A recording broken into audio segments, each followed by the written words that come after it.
వేర్లు, కొమ్మలతో దట్టంగా అల్లుకున్న పందిరి ఒక చెట్టు సొరంగ అనుభూతినైతే కలిగిస్తుందండి ఈ మ్యాంగ్రోవ్ ఫారెస్ట్. మీరెప్పుడైనా మ్యాంగ్రోవ్ ఫారెస్ట్ గురించి విన్నా, మీరు చూసినా గానీ, మీ ఎక్స్‌పీరియన్స్ ఎలా ఉంది అనేది నాకు కామెంట్ బాక్స్‌లో కామెంట్ అయితే చేసేయండి. నేనిప్పుడైతే ఆ మ్యాంగ్రోవ్ ఫారెస్ట్ గురించి మీకైతే చూపించబోతున్నాను. సో, ఇంక మనం అయితే మన వీడియోలోకి వెళ్ళిపోదాం. హాయ్! హలో! నమస్తే. నేను మీ Chandrakala. Welcome back to our channel Kala's kitchen vlogs. So, ఈరోజు మా ట్రిప్‌లో భాగంగా మేము మ్యాంగ్రోవ్ ఫారెస్ట్‌కయితే వచ్చేసామండి. ఆల్రెడీ మనమైతే చూసాం కదా లాస్ట్ వీడియోలో. బీచెస్ అండ్ ఫ్రెంచ్ కాలనీ అయితే చూసేసాం కదా అండి. సో, అక్కడి నుంచయితే ఆఫ్టర్‌నూన్ 12:30, 1 లోపు మేము మ్యాంగ్రోవ్ ఫారెస్ట్‌కయితే వచ్చామండి. ఇది పిచ్చవరం అండి. సో, మేమొచ్చినప్పుడైతే పడవలు ఆల్రెడీ చాలా అయితే వెళ్ళిపోయాయండి. మాకైతే అంతగా లేవు. అంటే నెక్స్ట్ మా టైం వచ్చేసరికి చాలా టైం అయితే తీసుకున్నారండి. చాలా వెయిట్ చేసాం. ఎందుకంటే ఇక్కడ వర్షం అయితే పడుతూ ఉంది. చెప్పాను కదండీ! మన ట్రిప్‌లో స్టార్ట్ అయిన దగ్గర నుంచి రైన్ అయితే మాతో పాటు జర్నీ చేస్తూనే ఉంది మా ట్రావెలింగ్‌లో. సో, మేము టికెట్ తీసుకున్న తర్వాత 1 అవర్ పైనే వెయిట్ చేసామండి వీటి కోసం. టికెట్ కౌంటర్ కూడా చాలా సేపయితే క్లోజ్ చేశారు. తర్వాత ఎప్పటికో కొంచెం రైన్ అనేది తగ్గిన తర్వాత మాత్రమే టికెట్స్ అయితే ఇచ్చారు.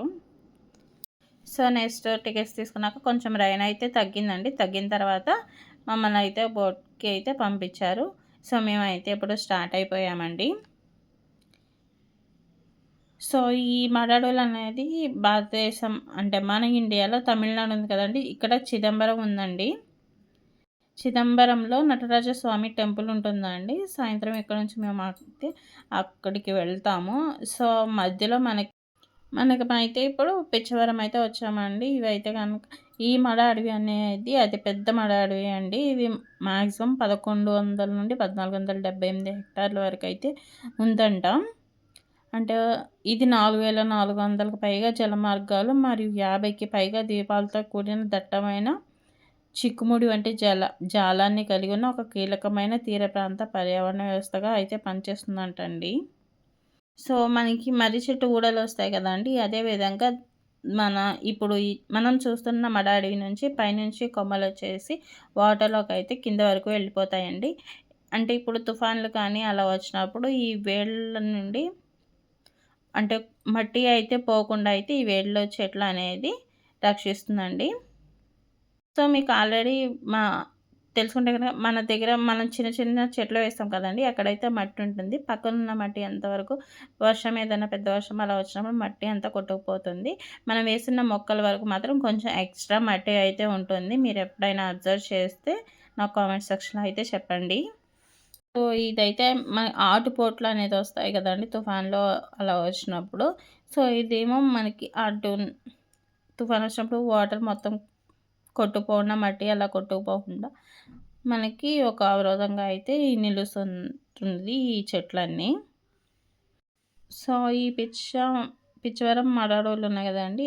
అంటే మనకి చెట్లున్నాయి కదండీ! అంటే అవన్నీ ఒక వాటర్ మీద దేని మీదన్నా కప్పినటువంటి వాటర్‌లాగా అనిపిస్తుంది. అంటే దేని మీదైనా కప్పుతాం కదండీ! అలా అయితే ఈ చెట్లన్నీ అయితే ఉంటాయి. సో, చిన్న చిన్న ద్వీపాలైతే చాలా అయితే ఉన్నాయండి. ఇదైతే మన భారతదేశంలోని అతి పెద్ద మడవల్లో ఒకటండి. సుమారు 45 కిలోమీటర్లు అయితే ఇది ఉందండి. ఇది ఒక ఇసుక దిబ్బ ద్వారా బంగాళాఖాతం నుండి వేరు చేయబడింది. ఇక్కడైతే గనుక అవిసెనియా మరియు రైజోఫరా వంటి చెట్లయితే ఉన్నాయంటండి. ఆ జాతికి సంబంధించినవి. సో, ఇదైతే గనక మా అడవి అని చెప్పుకున్నాం కదండీ! మనకి అడవులంటే ఆటోమేటిక్‌గా వచ్చేస్తాయిగా. కానీ ఇవైతే గనక కొంతమంది వేశారు. అంటే పెంచడం వల్ల మనకి ఈ విధంగా ఇదైతే అడవి అయితే వచ్చింది. తుఫాన్లు, ఆటుపోట్ల ఉధృతి అంటే అలా వచ్చినప్పుడు తీర ప్రాంతాలు ఉంటాయి కదండీ! వాటి కోత ప్రభావాన్ని తగ్గించడానికి స్థానికంగా ఉన్న జనాలు ఉంటారు కదండీ! వాళ్ళకి జీవనోపాధికి మద్దతు ఇవ్వడానికి లక్ష్యంగా ఈ తమిళనాడు గవర్నమెంట్ అనేది ఒక కార్యక్రమం అనేది పెట్టారంటండి. సో, కడ్లూరు జిల్లాతో పాటు మరో 9 జిల్లాల్లో మడ అడవులు అయితే నాటారంట. మొత్తం 10 జిల్లాల వరకు ఈ మడ అడవుల్ని వాళ్ళు ఒక తెలంగాణ తమిళనాడు గవర్నమెంట్ అనేది ఈ మడ అడవులను అయితే నాటారంటే అధికారికంగా అయితే కనుక ఈ కార్యక్రమం కింద 2021 నుండి 25 వరకు అయితే మొత్తం 3000 హెక్టార్లకు పైగా మడ అడవులను నాటడం అయితే జరిగిందండి. 3000 హెక్టార్లు అంటే 29 చదరపు కిలోమీటర్లు, అంటే మ్యాక్సిమం 30 చదరపు కిలోమీటర్ల వరకు అయితే నాటారు. ఇక్కడ ఈ అడవిలో అయితే కనుక స్నైప్లు అంటే చాలా రకాల పక్షులు ఉంటాయి కదండి, వాటిని అయితే కనుక ఆకర్షిస్తాయి. సో చాలా వరకు 177 జాతుల పక్షులు అయితే కనుక ఇక్కడికైతే వస్తాయండి. ఆహారం కోసం కానీ, విదేశాల నుంచి వలస పక్షులు కానీ, వాటి సంతానోత్పత్తికి ఇక్కడికైతే వస్తాయంటండి. సో నవంబర్ నుండి జనవరి, ఫిబ్రవరికి అయితే ఈ పక్షులు అనేది చాలా వరకు అయితే వస్తాయంటండి. కాలువలు, వాగులు, లోయలు, బురద నెలలు ఉంటాయి కదండి, సముద్ర తీరం వంటి విభిన్న ఆవాసాలు వివిధ జాతుల పక్షులకు మరియు జంతువులకు అనువైన నివాసాలుగా అందిస్తాయండి.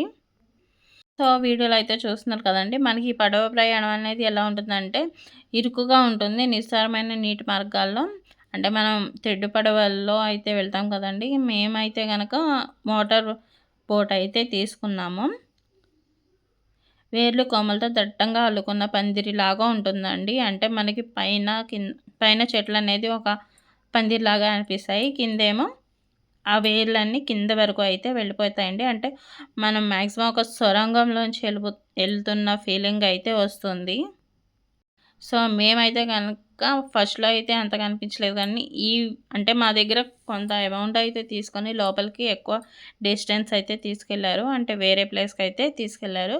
సో అక్కడ మేమైతే ఒక అడ్వెంచర్ అయితే చేసినట్టయితే అనిపించిందండి.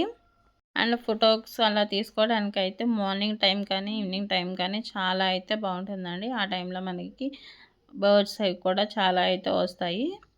సో మాకైతే ఇక్కడ పెద్ద అడ్వెంచర్ అయితే చేసినట్టు అయితే అనిపించిందండి. బట్ ఈ ఎక్స్పీరియన్స్ అయితే చాలా చాలా బాగుందండి. జస్ట్ మామూలుగా వెళ్ళే వాళ్ళకైతే జస్ట్ కొంచెం వరకు అంటే 1 అవర్, అంటే మనం తీసుకున్న టికెట్కి 1 అవర్ 2 అవర్స్ అలా మనకి తిప్పుతున్నారండి. అంటే మనం తీసుకున్న టికెట్ని బట్టి 1 అవర్ టికెట్ 2 అవర్స్ అనేది తిప్పుతున్నారు. మాకైతే కొంత అమౌంట్ ఎక్స్ట్రా అయితే తీసుకొని లోపలికి ఇందాక ఆల్రెడీ చూపించాను కదండి, వాటిలోకి అయితే తీసుకెళ్లారండి. నాకు ఆ ఎక్స్పీరియన్స్ అయితే చాలా చాలా అయితే నచ్చిందండి. మీరు కూడా ఇక్కడికి వస్తే కనుక ఒక్కసారి అయితే విజిట్ చేయండి.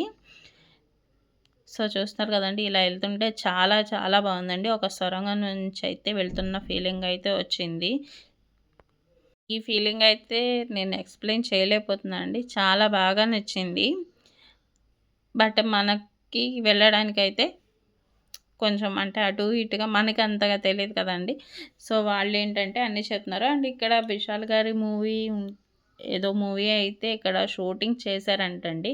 అంటే అంతగా అర్థం కాలేదు, వాళ్ళ లాంగ్వేజ్లో అయితే ఎక్స్ప్లెయిన్ చేశారు. బట్ మాకు అంత క్లియర్గా అయితే అర్థం కాలేదు అండ్ గుర్తులేదు.